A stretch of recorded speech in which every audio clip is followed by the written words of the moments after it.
So thank you to all of you for being on my panel. And like I spoke in my introductory speech, that we're going to try to keep this as solution-oriented, where we can leave our audience with key takeaways.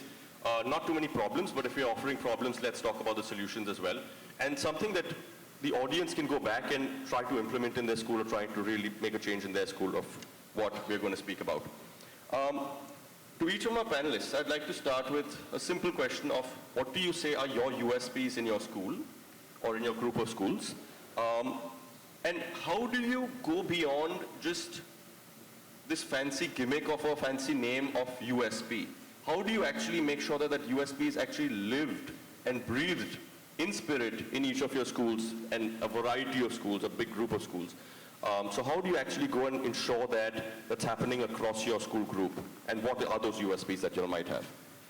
Priya, you want to go first? We deal with children who are fairly young, so from the age of 4 months through 10 years.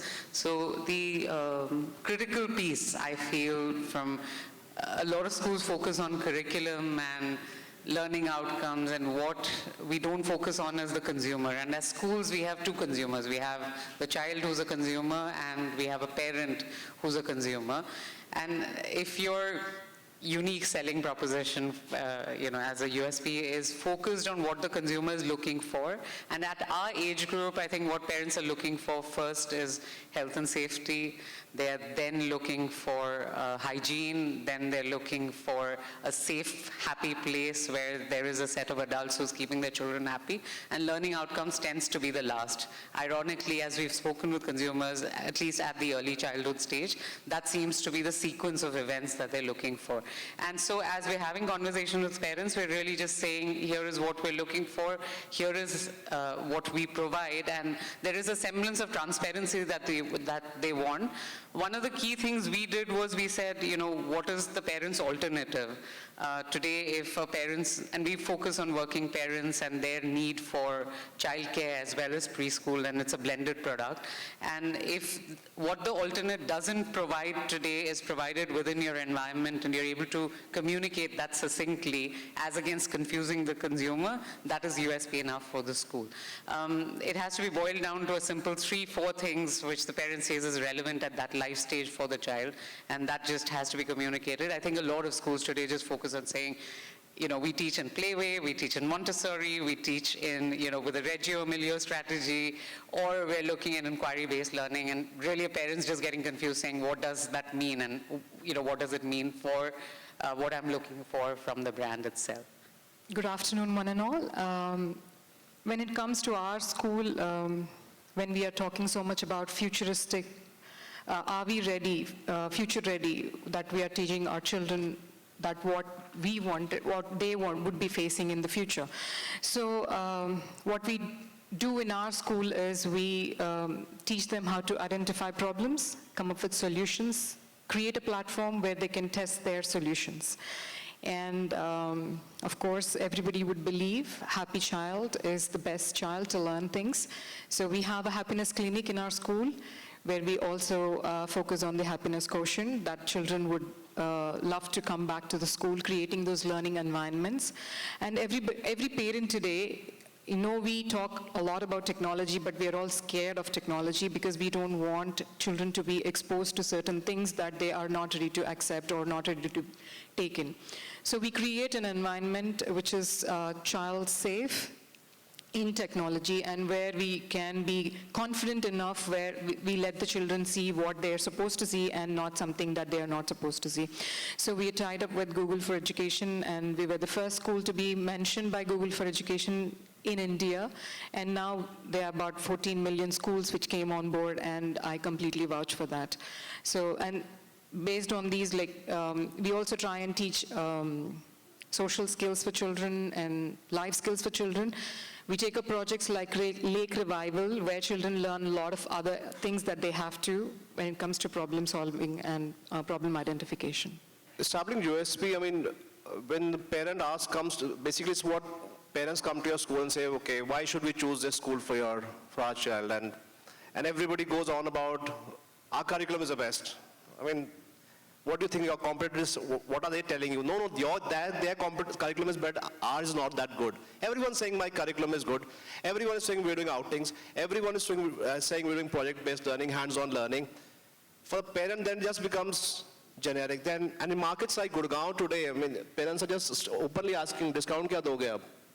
You know, and so we have two extremes. We have where the demand is for admissions are very high, and there people are willing to pay any amount to get into any schools. You ask them, kaun sa school chahiye? Sir, ye top 10 list hai, isme kisi mein bhi kara do. They have one extreme in cities like Delhi, and you have areas like NCR today where, you know, wo to itna pura admission fee waive off kar raha hai, aap bhi kar dijiye. So it's becoming because they can't see any USP. So in both the cases, I see a lack of USP because schools that today are being built by either passionpreneurs who don't have money but are educators and want to do a good job, or they're investors. Business बहुत बढ़िया sir, healthcare और education, दो ही business अच्छा है. In both cases, how is the USP going to come out? So USPs आते नहीं हैं. We know there are pain problems as parents and we all address them. So very few organizations are able to do that matchmaking of giving a solution to that pain that parents have. And unless you are able to do that, and the solution that you have should be true to yourself. You can't fake it. You can't try and be something because uska school chal gaya, because unka ye USP tha, you can also do it. You'll not be able to fake it. And that's what's happening today. Either the people who don't understand USP or they're trying to copy. Acha, wo school ne ye kiya tha, hum bhi ye karenge, usse hamara school chal jayega. Parents can see through that as well. So I think for school owners, for principals, first thing is to look inside first. What are your strengths? What are you good at? And do any of your strengths match the pain areas that the parents have today? And then focus on that as your USP. Don't try and be everything to everybody. If I ask principals, who's your target audience? They said, sir, jo fees de de, hum usko target kar denge. That's, now the next question, sir, ab USP kaise banaye? USP kaise hai? You don't even know whom you're talking to. So Priya talked about working parents. So that could be one start, for at least for a start, okay, working parents. Something could be parents who are looking for medical engineering entrance examination. That could be your focus. But at least have a focus. Don't try and be anything and everybody. Admission open, school name, wahi photo laga diya, bade ka bacche ka building ki photo laga diya, admission open, call us. There is no USP happening. So think the first step is go inside you and then think of the market and then see where that matchmaking happens. And if you can find that, then your school will be successful. I mean, just talk about, for Shamrock, we started our first preschool in '89 when preschools used to be very dull and boring. Grey classrooms, rote learning, writing used to be there for children. Preschools used to be called preparatory schools because we had to prepare children for written tests for formal schools. So we changed that. My mother, who started Shamrock, said, no, I'm going to make an interesting learning environment. The walls turned colorful, it became activity-based learning, and that became the template for preschooling today. The USP has to be there. Otherwise, most schools that I see are just the same pick and copy paste. You have design agencies making designs. You have a web design making your website. Nothing is in sync. The message is totally out of sync. And parents feel, okay, ठीक है, ये भी school अच्छा है, ये भी school अच्छा है, builder साहब ने बनाया है, Italian पत्थर लगा हुआ है, AC bus लगा हुआ है, discount कौन देगा बताओ अब? So if that's what the parents are asking, you can't blame them. Don't tell me हमारे यहाँ के parents अच्छे नहीं हैं. It's not that. It's not you don't have a USP. So I think. You told me to give a solution, I just gave a problem actually. And part of that is also because a lot of schools do give that discount. There's so many schools have started proliferating that discount and having BDEs, business development executives, who go out and say, we'll go and get this market and we'll get that market and we'll offer this discount and that discount and sibling discount. There are a lot of parents who come and ask me that, sibling discount kitna doge? I'm like, I am not going to discount the quality of education of your sibling child. It's not like you can tell them 25% off दूंगा, but maths नहीं पढ़ाऊंगा फिर. हाँ. एक subject कम कर दो अपने curriculum में से नहीं पढ़ाऊंगा, 25% कम कर देता हूँ मैं. 8 period नहीं, 7 period इस बच्चे को पढ़ाऊंगा. That's not the way it works, right? So today a salary in NCR for an admission manager is more than the headmistress salary now. Wow. That's how much desperation is creeping in schools now. And I think it's beyond just NCR. I think a lot of India is getting, I would say, diseased with that. But it really talks about priorities. But to General Kulkarni, so what do you think? Because you are at the helm of a heritage institution that has been there since decades and has a very high reputation. And probably I don't think you get these kind of parents who are talking about, sir, discount kitna doge? But we do have parents who say admission de do, and they make phone calls from various people who feel that they have a right to get admission when they feel like it. But that's not the reason. For those who are not familiar, we are nearly 150 years old, perhaps one of the best known brands in education of India worldwide for schooling. But please understand that our USP has not remained constant, it has evolved. It was set up only for the princes of Rajasthan and certain other places like Kashmir and all. After independence, it became egalitarian. So our USP lies in three things. One is in our ability to match tradition with what is contemporary and relevant. Two, we are a not-for-profit, non-owner-driven school. And therefore, this hustle and bustle to get more admissions and all is not a worry for us. Linked to the fact that we don't have this hustle and bustle for getting admissions is the fact that we give nearly equal emphasis to four pillars. Academics, everyone does it. Character building, everyone does it. But co-curriculars and sports. So for the 750 children we have 25 sports disciplines on campus. And all 750 kids play 2.5 hours of sports every day. A lot of people talk about this holistic education. So schooling is, of course, we have to be part of some curriculum. But schooling is there, but the focus is on education. And because of which, the fact that the brand is persisting is that we now have even 6th generation students coming to us. And the last and third area which is our USP is this, that we are across geographies. So we are not localized, we have great diversity, we encourage diversity within the country and outside. And that gives us in today's modern world a huge advantage. And because we are so old and we have a community of our alumni all over the world literally, we are today very proud to say that our USP lies in our name itself. And that only risk we have with our USP is that we can get complacent and allow tradition to overtake relevance. So as long as we are conscious that we must stay relevant and retain an underdog mentality that we don't think we are the best, I think so far things are running okay. But that is a unique kind of USP. I don't think that can apply to a large number of schools in the country, and definitely not to a group of schools because we are not a group of schools. Thank you. Thank you, General Kulkarni. I want to also ask you on that point, I want to take it up, that there are many heritage schools like your own and many in Uttarakhand especially.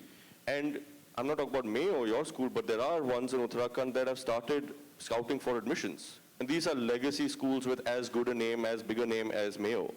And you find them at these admission counseling sessions which happen in five-star hotels and all of that. Is that also trying to stay relevant? Because people are now moving towards the new age schools and maybe not recognizing the value of what the heritage brings with these legacy schools. See, we are not only a heritage school, we are a fully residential school. So across the country, because of other options that are opening up, and including schools that offer a 5-day boarding option, and over the weekends you can take your kids home and spend time with your children, see them growing up. So overall, there is a decline in the interest that people have in sending their children to fully residential boarding schools. At one time, due to the nature of the jobs that people had, they felt it was better to put the child somewhere and keep moving on. Connectivity was not good, travel was not easy. So therefore, there's a general decline in the number of good aspirants for boarding schools. At the same time, many of the boarding schools, as I said, have either got into a heritage trap or they have got into a commercial trap. Please understand, some of these old schools that you are referring to are also having market forces playing on them. We are fortunate, we have been insulated because clearly our mandate says that we are a not-for-profit organization. As the head of the school, I do not have pressure to try and make even a single penny on any activity in school. So that gives a lot of freedom for me to be honest with what I'm doing and not worry about the second stakeholder that you mentioned, the parent. The only thing I have to do with parents are two things. One, if possible, keep them away. And if I fail, then educate them even before I educate my kids. Because I think all of us understand kids are running ahead of our parents today, and the worldview of our parents is actually holding them back. So I think we and a few other schools are actually in a different position from some of the other things, not to do with the Hales or Nainital or any other Mussoorie or anything. It is to do with the inability to recognize the changing times and reposition themselves. You can't have the same USP for centuries. Absolutely, and I completely agree with you, because while we're not Podar is not a residential school, we are also about 90 years old, 1927, so we also have a lot of that heritage baggage that can sometimes start creeping up if you're not staying relevant. To Priya, do you think branding is important for schools or for academics or for group of schools? I mean, shouldn't schools be focusing on academics, extracurriculars, or holistic development, 21st century skills? Why run behind building this brand? Is the branding that important? Is the USP that important? I think it's absolutely important. We are moving, I said, it's a consumer-driven business. Today we are, education is not education. There is somebody who's consuming it, and hence contextualizing it is critical. I've heard a lot of conversation around the fact that a lot of consumption is moving to home. It's becoming uber personalized. So there are 3-4 aspects to it. Today, a parent has a ton of data on the internet that they're looking up. They go to Google for everything. You mentioned Google, but there's also the downside of Google.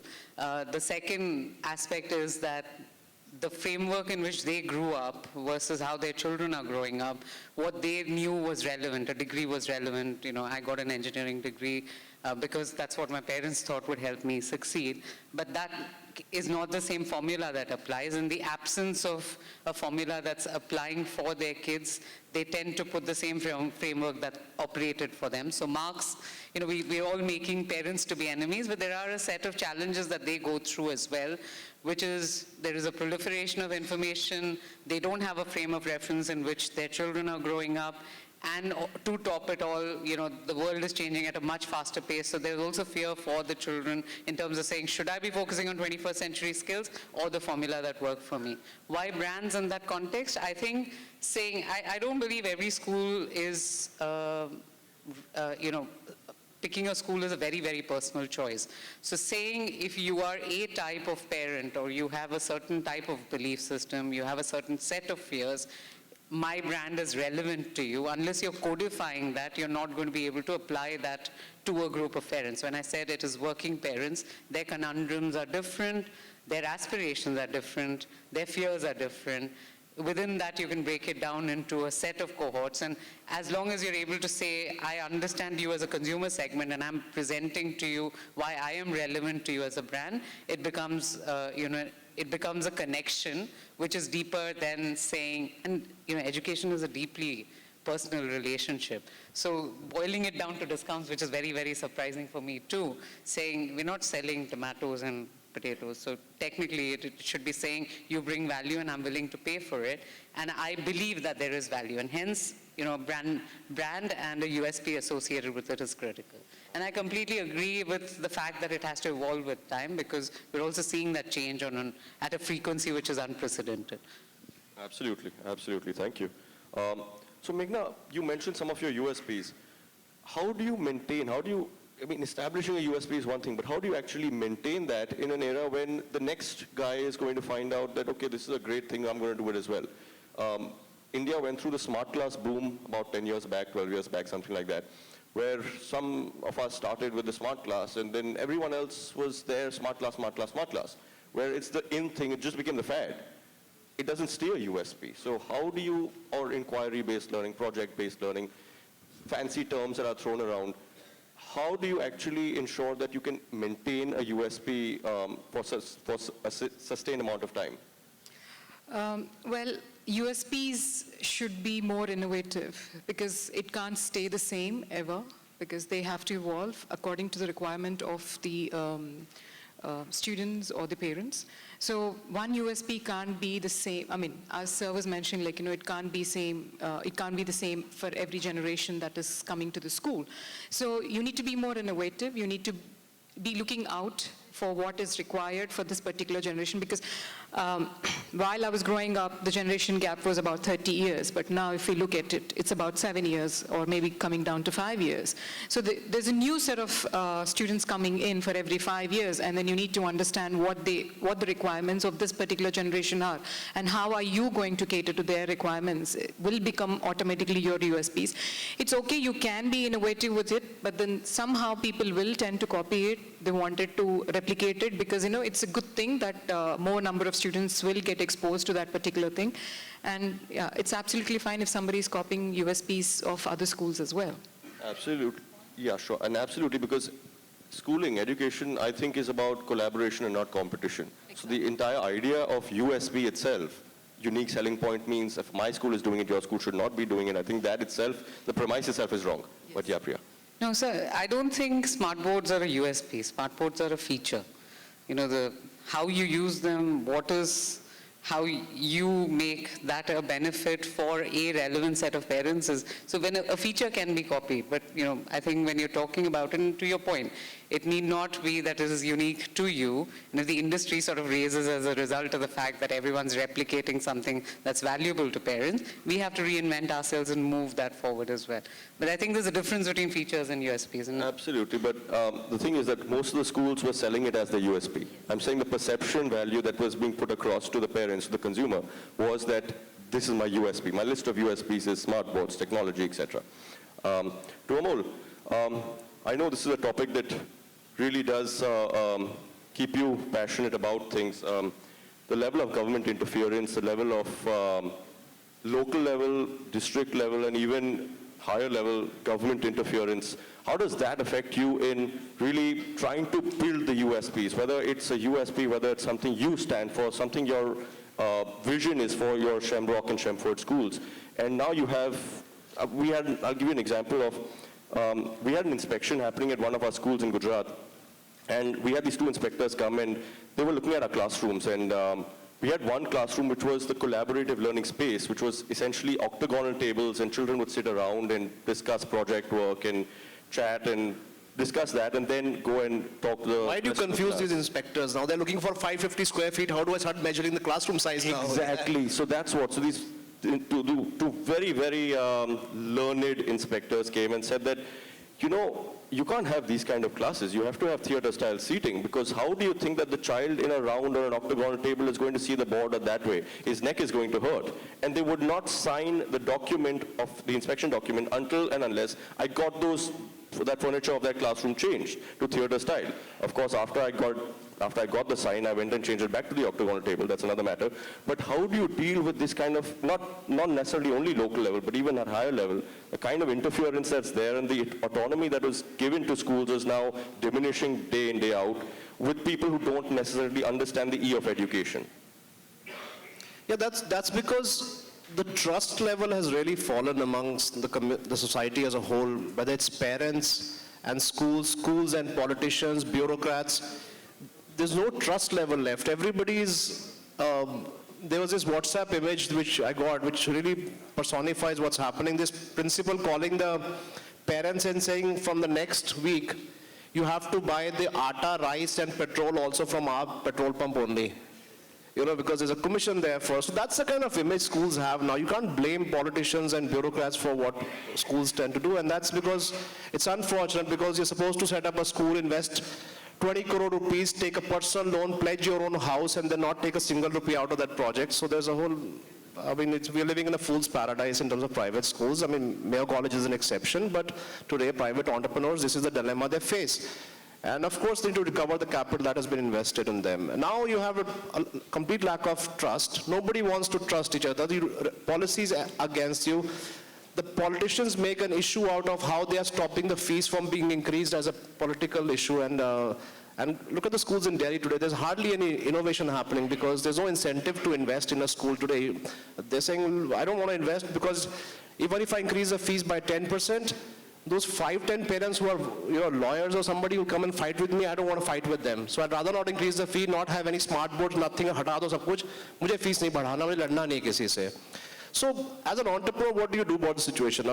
It's there, you can't fight it. You have to work within those parameters, see what is what can you change and what you can't change. What you can't change, you just accept it. And within that, you keep innovating within that rigid framework. And that's how it is. You can't just keep complaining about it. Of course, you privately lobby with people, you talk to the right kind of people. You mentioned Mr. Anil Swarup, people like them who are sensible. So let the word go out that there are good people in education. Not everyone's the education mafia out here. People who want to do a good job, people like you and I, we're all putting our lives, we give our lives to this sector as well. And we want to do a good job. We want to educate the country. We want to join hands with the government.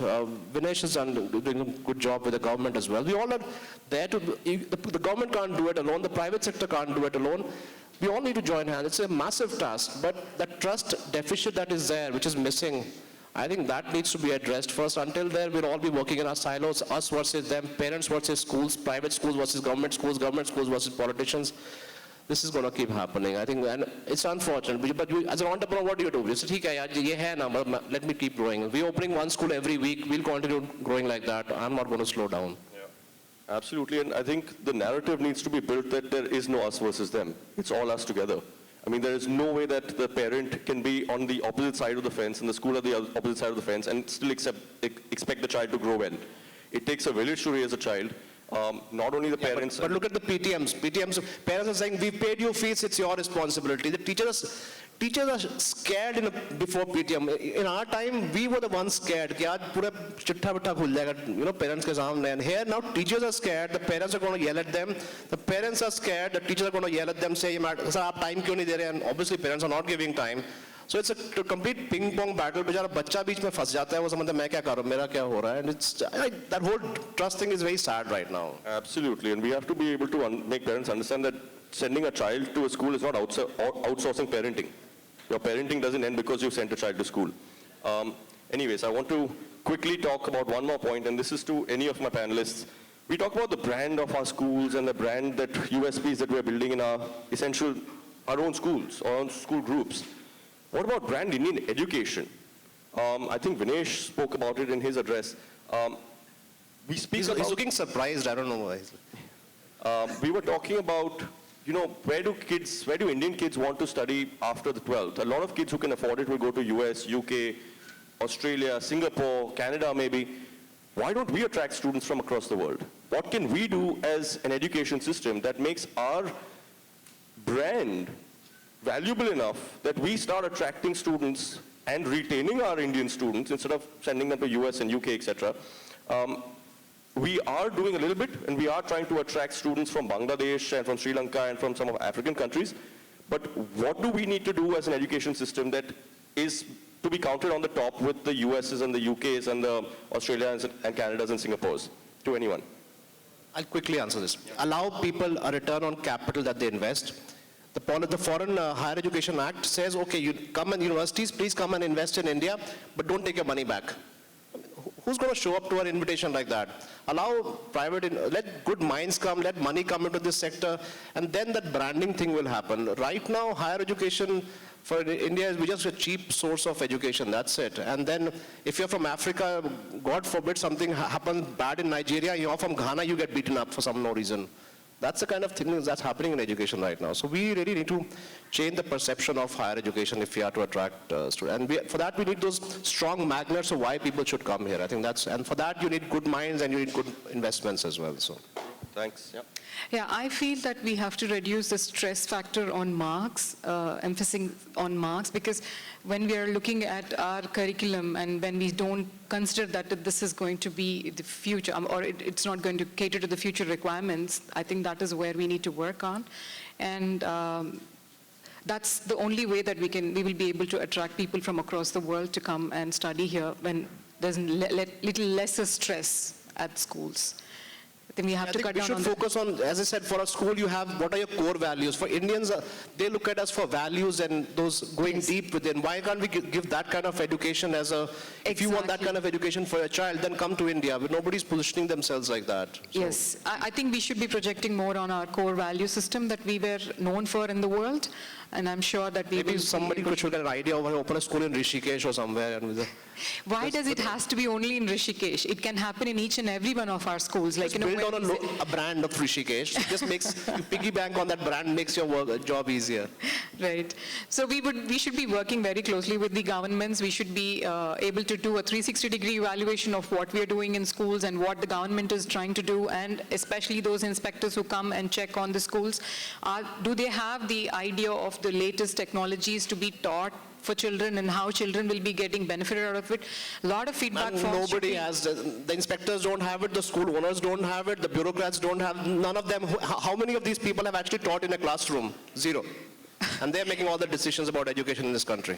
But then, yeah, forums like this should be able to throw in more light to a lot of people who will be part of this particular forum, and and will be impacting a lot many more But stakeholders. those about people it. don't show up. See the empty seats in the front row? No, They were invited, nobody shows up for these events. But then I can see the entire hall filled in, so I'm more an optimistic person than just looking at the empty seats in the front row. I just like to create trouble in the conferences. I feel like I'm on Republic now. Anyways, thank you to my panelists. The identity of India is built on its foundational blocks of its diversity. In a country where every 100 kilometers, there are changes in the dialect, culture, cuisine, custom, and belief, it's an onerous task to be able to bring agreement with all the stakeholders on what the real issues are, what are the solutions required to achieve them, and more importantly, what do we need to do and are we willing to do it to achieve them? It's very easy for all of us to sit on panels or even as educationists and pontificate, but we need to go out there and make those changes in the classrooms despite whatever challenges we have. So thank you to my panel and thank you to the audience.